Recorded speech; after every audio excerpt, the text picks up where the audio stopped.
Yes, bakunzi ba Kigali News rero reka nongeye mbifurize umugoroba mwiza. Turi ku mugoroba by'umwihariko rwose nyamuneka wo ku itariki zigera kuri 12 z'ukwa mbere 2026 n'amakuru agezweho arebana n'umutekano, politike na diplomasi. Tugiye kuba dukomoza kuri byinshi bigiye bitandukanye, tugere tuba updatinga tubabwira uko situation ihagaze by'umwihariko muri ano masaha. Nyamuneka rero ibintu byakomeye munyemerere mbabwire yuko kuri uyu wa mbere Perezida Tshisekedi yageze muri Togo mu ruzinduko rugamije gushyigikira imbaraga by'ibiganiro ku bijyanye n'ibiganiro by'i Rwanda bikomeje amahoro, bikomeza amahoro mu burasirazuba bwa Repubulika ya Demokarasi ya Kongo. Icyakora ku rundi ruhande harateganywa ibiganiro bitazongera kuba hanze ya Repubulika ya Demokarasi ya Kongo, ibintu bamwe bafata nko kudahama no kuzahagurukira icyerekezo by'umwihariko cy'iduha ndetse na Washington DC muri leta ya Repubulika ya Amerika. Turaza by'umwihariko kubyinjiramo, ariko kandi byose turi burebereho cyane kuko turaza kurebera hamwe by'umwihariko amakuru arimo aturuka ku kibuga cy'indege, ikibuga cy'indege cyitiriwe Michael Dada International Airport. By'umwihariko turaza kuba tureberaho hamwe amakuru akomeje kugenda aturuka, ni amakuru menshi cyane arebana n'umutekano, politike na diplomasi ku kibuga cy'indege cya aeroport. Nyamuneka munyemerere mbabwire yuko naho ibintu bitoroshye. Mu kanya gato gashize hongeye kugaragara indege by'umwihariko itari yasobanuka, ese ni indege iri kuzenguruka ikirere ariko itari yasobanuka ibyayo. Turaza kubyinjiramo, turaza kugaruka gato ku kijyanye n'amakuru arimo aturuka mu bice by'hano muri teritwari by'umwihariko ya Masisi. Tugere tuba updatinga tubabwira uko situation ihagaze ahitwa Muheto, imirwano yongeye guca ibintu, turaza kubikomosaho. Turaza gusibukira mu bice byinshi, tugere tuba updatinga tubabwira amakuru menshi agiye atandukanye. Munyemerere mbabwire yuko nyamuneka mu bice by'hano muri teritwari ya Uvira naho hari amakuru menshi akomeje kugenda aturuka arebana n'umutekano, politike na diplomasi. Turaza kubikomosaho tubyinjiramo tubabwire ko bihagaze. Turaza kubabwira yuko nyamuneka ibintu byamaze guhindura isura, Burundi bukomeje kubera abasirikare by'umwihariko mu mujyi wa Baraka. Aha rero hakaba hari ikikango gikomeye yuko uyu mujyi wa Baraka ushobora kuza kwinjirwa n'abarwanyi ba M23 by'umwihariko muri rusange. Ibintu byakaze ubu tuvugana, urugamba rwamaze kuba ruba imbere nge mu buryo navuga ko budasanzwe. Turaza byose rero kugera tubikomozaho gatanu kuri gatanu, muraza kunyumira. Tunasimbukire mu bice by'hano muri by'umwihariko Walikale, tubabwira amakuru arimo aturuka Kibati ndetse no ku kibuga cy'indege cya Pinga. Naho situation hatari ibintu ntabwo byoroshye, hari amakuru yemeza yuko isaha ku isaha nyamuneka ibintu bishobora kuza guhindura isura, icyitwa ikibuga cy'imirwano gishobora kuza gucurikirwa kuri FARDC. Ariko kandi nanone ku rundi ruhande amakuru ni menshi cyane arebana n'umutekano, politike na diplomasi, ndetse kandi akomeje kugenda aturuka ku mirongo y'imbere ku rugamba. Nshuti z'akadasohoka abanywanyi bacu muraza kunyurira, dusimbukire mu bice by'hano by'umwihariko muri Kivu y'Amajyaruguru turebere hamwe. Ariko mbere yo kugira ngo tuze kujya muri Kivu y'Amajyaruguru, turaza kurebera hamwe amwe makuru akomeje kugenda aturuka ku Gisangani ku kibuga cy'indege by'umwihariko yemeza ko butuvugana abandi bacanshuro bamaze kwagezwa ndetse n'ibikoresho by'amoko agiye atandukanye. Turaza kubikomozaho tubive imuzi n'imuzingo, tugera tuba updatinga gatanu kuri gatanu tubabwira uko situation ihagaze. Nshuti z'akadasohoka abanywanyi bacu, turaza gusimbukira mu bice by'hano muri teritwari by'umwihariko ya Walikale turebere hamwe ripoti ya risasi n'amagiro yaturukaga ahitwa za Kibati guhera mu masaha kare. Icyitwa urugamba rwamaze gufata indi ntera ndetse rwamaze guhindura isura, ariko kandi bikavugwa ko uru rugamba rukomeje kuba kugira ngo igisirikare cya M23 kize kuba by'umwihariko cyakigaruza bimwe mu bice bigiye bitandukanye birimo wasana ndetse zikomeje guteza umutekano muke. Turaza kuba tubikomozaho tubiva imuzi n'imuzingo banywanyi bacu bakunzi bacu. Turaza gukomoza ku makuru menshi agiye atandukanye, nk'umunyemerere babwire yuko ntazi neza icyo ngiye gukora. Uwo ni umurundi bita Perezida Evariste Ndayishimiye, nyuma yuko abitwa ba Reverien kuri bamaze kumwugarika ndetse akaba ari bamwe mu banyabanga bakuru ba CNDD-FDD. Turaza kubyinjiramo turebere hamwe amakuru akomeje kugenda aturuka ku mirongo y'imbere ku rugamba. Impunzi z'abanyekongo by'umwihariko mu Rwanda zigaragambije kuri ambasade zamagana by'umwihariko ibiri kubera ku butaka bwa Repubulika ya Demokarasi ya Kongo. Muri izi ambasade harimo n'iya Leta Zunze Ubumwe za za Amerika turaza kubikomozaho, turaza kubabwira yuko General Makanika wo muri Wazalendo by'umwihariko mu bihe bikomeye cyane, amakuru y'ingenzi akaba amaze kutugeraho yemeza ko uyu mugabo yamaze kwitaba Imana, ariko kandi umunyamabanga mukuru by'umwihariko wa CNDD-FDD atinyutse gushinja by'umwihariko igihugu cye gukomeza gukora amayobera muri guverinoma, ndetse bikaba byabagira ingaruka mu matora agiye gukurikira, ndetse umugabo akaba amaze guca amarenga yuko nawe ubwe ashobora kwiyamamariza kuyobora igihugu cya Repubulika ya Demokarasi ya Kongo mu cyizere gishya cy'impaka hagamijwe by'umwihariko gukora buri kimwe cyose gishoboka kugira ngo buri umwe yikwize ibyo ashaka. Uwo ni umuvugizi wa FARDC mu buryo budasanzwe cyangwa bukomeye cyane. Turaza kubikomoza tubive imuzi n'imuzingo, turaza gukomoza ku makuru menshi agiye atandukanye arebana n'umutekano, politike na diplomasi, tugere tubapedetinga tubabwira uko situwasiyo ihagaze 5 kuri 5. Munyemerere ko muri tayari inshuti z'akadasohoka banywanyi bacu muraza kunyemera dukomoze kuri byinshi cyane bigiye bitandukanye, tugende tubapedetinga tubabwira uko situwasiyo ihagaze, kuko amakuru menshi cyane arebana n'umutekano, politike na diplomasi, nyamuneka ibintu bikomeje kugenda biba ibindi nk'ubu tuvugana. Ndaza kubabwira yuko AFC M23 yasubije abantu by'umwihariko bari kugenda bigarura imitungo ya Repubulika Iharanira Demokarasi ya Kongo. Turaza kubyinjiramo tubive imuzi n'imuzingo tubapedetinga tubabwira uko situwasiyo ihagaze mu buryo navuga ko budasanzwe. Nyamuneka munyemere mbere yo kugira ngo tujye mu bindi bintu duhita twinjira muri ano makuru. Umutwe wa AFC M23 washyize amabwiriza abantu bari kwigarura amasambu ndetse n'inzu za leta mu bice igenzura muri teritwari ya Nyiragongo, mu ntara ya Kivu y'Amajyaruguru ndetse no mu ntara ya Kivu y'Amajyepfo. AFC M23 by'umwihariko mu itangazo yasohoye kuri uyu wa gatatu yasobanuye ko ari amabwiriza ashingiye ku itegeko nshinga rya Repubulika ya Demokarasi ya Kongo by'umwihariko tariki ya 18 Gashyantare 2026 nk'uko byahinduwe n'itegeko rya nimero 11 agakubo 002 kandi rigasubiramo zimwe mu ngingo by'umwihariko ya 64 ashingira kandi ku ngingo z'amategeko agenga AFC M23 yashyizeho ku itariki ya 15 Ukuboza 2023 ndetse nizemejwe n'abatangarije M23 ibunagana kuwa 20 Ukuboza 2023. Amabwiriza akubiye mu itangazo rya AFC M23 ryashyizweho umukono n'umuhuza wungirije wa AFC M23 akaba na perezida wa M23 Bertrand Bisimwa ku itariki ya 6 Mutarama 2026 ahuza abantu mu kwiha imitungo ya leta iyubatse ndetse n'itubatse cyangwa ya leta ishyize mu maboko y'abikorera. Avuga ko birabujijwe mu bice byabohowe gushyiraho, gusohora, gutanga, kwandikwa cyangwa se gutuma handikwa inyandiko iyo ari yo yose y'ubutaka, icyemezo cyandikisha uruhushya rwo gutura cyangwa gukoresha ubutaka, inyandiko ya leta cyangwa y'amategeko cyangwa indi nyandiko iyo ari yo yose ihana cyangwa yitirira guha uburenganzira nyabwo bw'imitungo cyangwa bw'umuntu ku giti cye kuri iyi mitungo yavuzwe. Abaturage babujijwe kandi gukora igikorwa icyo ari cyo cyose cyo gutanga, kugurisha, kwimura cyangwa guhindura uburenganzira bwo ku mutungo by'umwihariko binyuze mu kwibagiza, kugurisha, gutanga nk'impano, guhererekanya ndetse no gutanga nk'umurenge cyangwa guhererekanya umutungo, hakaba kwishyura cyangwa kuba abantu bakirebera imitungo y'ubutaka yavuguzwe.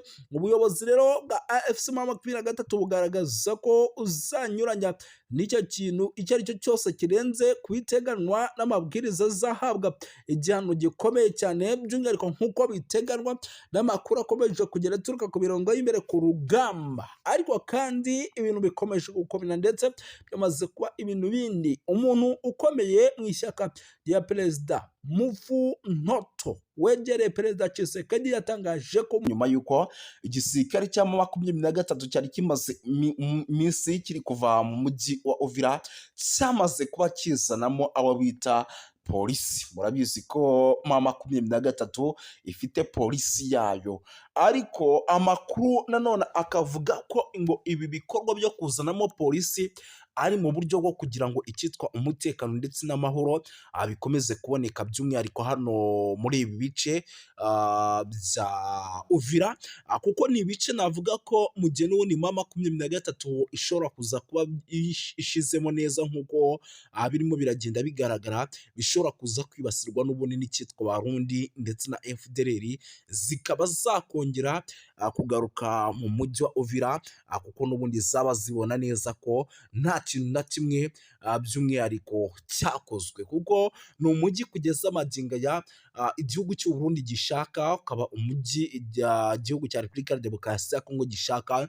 Bishatse kuvuga yuko rero mu gihe n'ubundi uyu mujyi waza kuba by'umwihariko ugarutse mu maboko yabo, n'ubundi baza kwinjiramo bakawukoreramo n'ubundi bya bikorwa by'ubugizi bwa nabi dusanzwe tumenyereye. Ibi rero bikaba ari byo igisirikare n'ubundi cya 2023 gikomeje kugenda kirinda. Ngira ngo iyi nkuru sindi bunayitindeho kuko ni zimwe mu nkuru n'ubundi zikomeje kugenda zinagarukaho n'ibindi bitangazamakuru bigiye bitandukanye, ahubwo nyimira nkubwire yuko itegeko nshinga ry'ubumwe bw'Uburayi ryashinjije u Rwanda gutesha agaciro amasezerano ya Washington DC asaba ibihano bikomeye ku mutekano muke uri kubera mu burasirazuba bwa Repubulika Iharanira Demokarasi ya Kongo. Ni kuwa gatatu rero tariki ya 12/2025 mu mujyi wa Strasbourg ni mu Bufaransa, inteko nshinga amategeko y'umuryango w'ubumwe bw'Uburayi iyo yateraniye mu nama idasanzwe yihariye ku kibazo gikomeye cyo kuzahaza umutekano n'ubutabazi mu ntara ya Kivu y'Amajyaruguru ndetse no mu ntara ya Kivu y'Amajyepfo, ni mu burasirazuba bwa Repubulika Iharanira Demokarasi ya Kongo. Iyo nama rero yabaye nyuma y'ifatwa ry'umujyi wa Uvira n'ihuriro rya Alliance Fleuve Congo. Iyo nama rero yari iyobowe na Depite Hada Josi na Jean Victor Umubirigi, akaba na perezida w'umutekano w'intumwa z'inteko nshinga amategeko y'Uburayi. Mu nteko rero ihuriweho n'umuryango w'ubumwe bw'Uburayi EU, by'umwihariko yahagurutse avuga ko ibi bintu bikabije ku kijyanye n'imirwano ikomeje cyane mu burasirazuba bwa Repubulika ya Demokarasi ya Kongo. Aranenga cyane kutubahiriza amasezerano ya Washington DC ashinja u Rwanda gukomeza gushyigikira umutwe wa 23 mu buryo rero nk'ubusanzwe by'umwihariko byakomeje kugenda bigarukwaho kugira ngo babihe inzira y'amahoro. Mu ijambo rye rero ryagaragazaga amarangamutima akomeye, Depite Victor yagize ati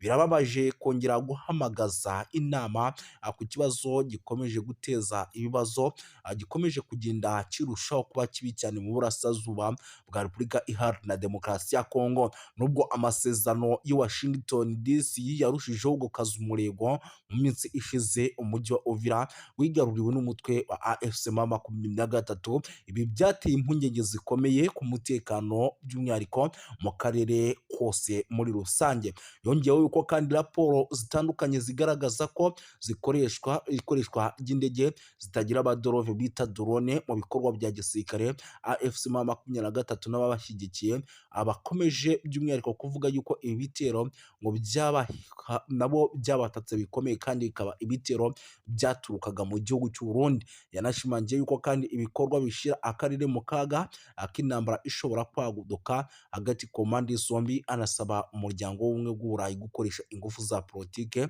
mu guhagarika imirwano. Iyo nama kandi yanitabiriwe n'abanyekongo baba mu mahanga, by'umwihariko abatuye mu Bubiligi bagize uruhare mu gutanga ubuhamya ku ngaruka z'intambara zikomeje mu burasirazuba bwa Repubulika ya Demokarasi ya Kongo, bagaya ihohoterwa rikomeje gukorerwa abasivile, kwiyongera kw'impunzi, isahurwa ry'imitungo ndetse n'ibyaha bikomeye bishinzwa imitwe yitwaje intwaro. Abanyekongo kandi bashyigikiye Depite Hada Victor urwandiko rusaba ko u Rwanda n'abafatanyabikorwa babwo mu mutwe wa AFC M23 bafatwa ibihano bikomeye, basabye ko habaho uburyo buhoraho bwo kugaragaza kandi banasobanura yuko by'umwihariko ibyo bishobora gufasha ingamba zo kugira ngo umutekano ugaruke bikanatanga umusaruro.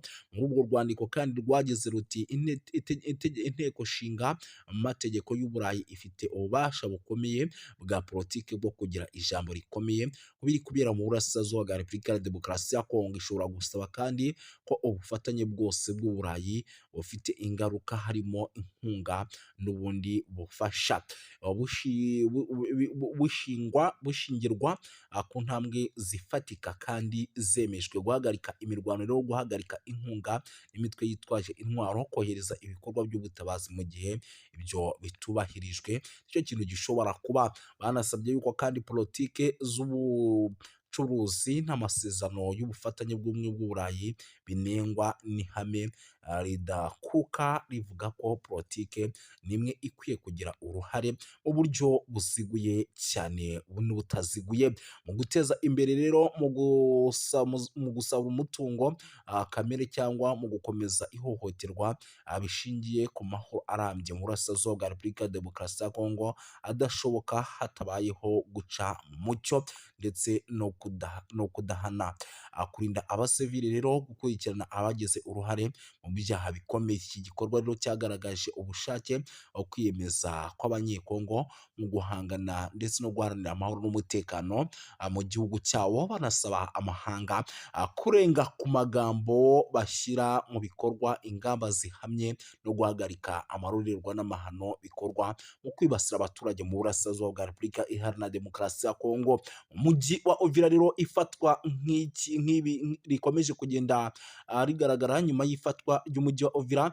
Umutekano wa Repubulika ya Demokarasi ya Kongo mu ntara wa Kivu Amajyepfo wakomeje kuzamba, wafashwe kandi na M23 mu gihe gito gishize, nk'uko byari byagiye bigaragara kuri rezo sosiyo zigiye zitandukanye ndetse n'amakuru yatugeragaho nk'uko yabitangazaga.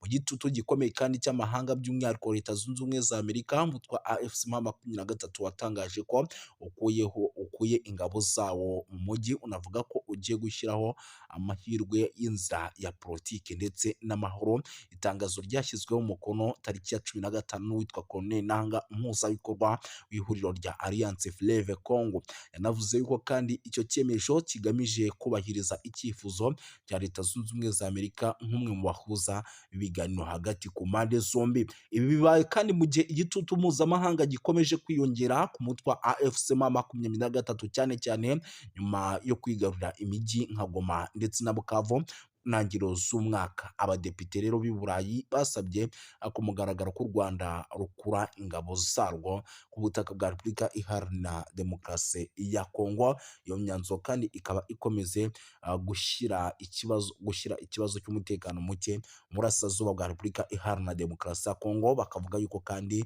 ibintu bigomba kugenda neza muri rusange.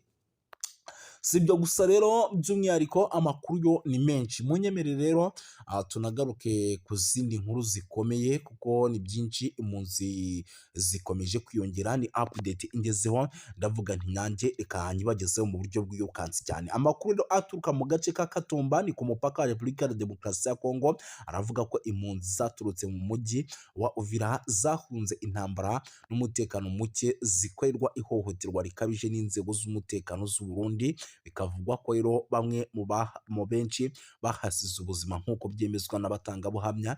Abaturage rero bahungiye i Burundi bashaka kwinjizwa mu nkambi z'impunzi cyangwa se gusubizwa muri Repubulika ya Demokarasi ya Kongo, ariko barabyangirwa. Icyo cyemezo cyateje umwuka mubi n'ubushyamirane hagati n'abapolisi bashinzwe umutekano mu bice bigiye bitandukanye b'i Burundi. Abaturage rero bavuga ko polisi y'u Burundi yakoresheje imbaraga zirenze urugero, by'umwihariko igakubita bamwe mu baturage b'impunzi mu buryo bukomeye cyane. Umwe mu bahohotewe bikabije rero binavugwa ko yakubiswe igiti mu ijosi, yahise apfira aho ngaho, abandi bagakomereka. Ibi bishatse kuvuga yuko rero mu gihugu cy'u Burundi nubwo bahungiyeho bamwe, abandi bimeze neza, abandi bikaba bimeze nabi muri rusange.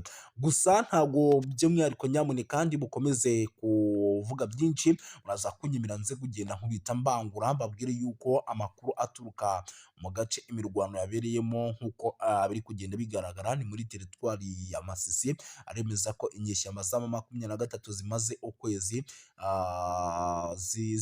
zihangana na FARDC mu birindiro by'ahitwa za Kinyumba ku birometero 10 gusa uva ahitwa Nyabiyondo, ni ku muhanda wa Pinga. Zagabye igitero rero ku birindiro bya Wazalendo ku isaha y'isa 11 za mu gitondo kugira ngo zisubize uriya mudugudu, ariko biza kugorana. Wazalendo ivuga yuko rero yahagaritse iki gitero cy'inyeshyamba za M23 maze zigasubira ahitwa Nyabiyondo nyuma y'imirwano ikaze cyane. Ibintu rero ikomeje kuzamba kugeza magingo aya, ntabwo twari twamenya ni bandi baguye ku mirongo y'imbere ku rugamba, ariko ni bimwe mu bintu n'ubundi turi bukomeze kugenda tumenya tukagenda tuba updatinga. Gusa birumvikana yuko nyamuneka bitoroshye habe namba icyitwa imirwano ikomeje kugenda ica ibintu muri rusange. Sindi butinde rero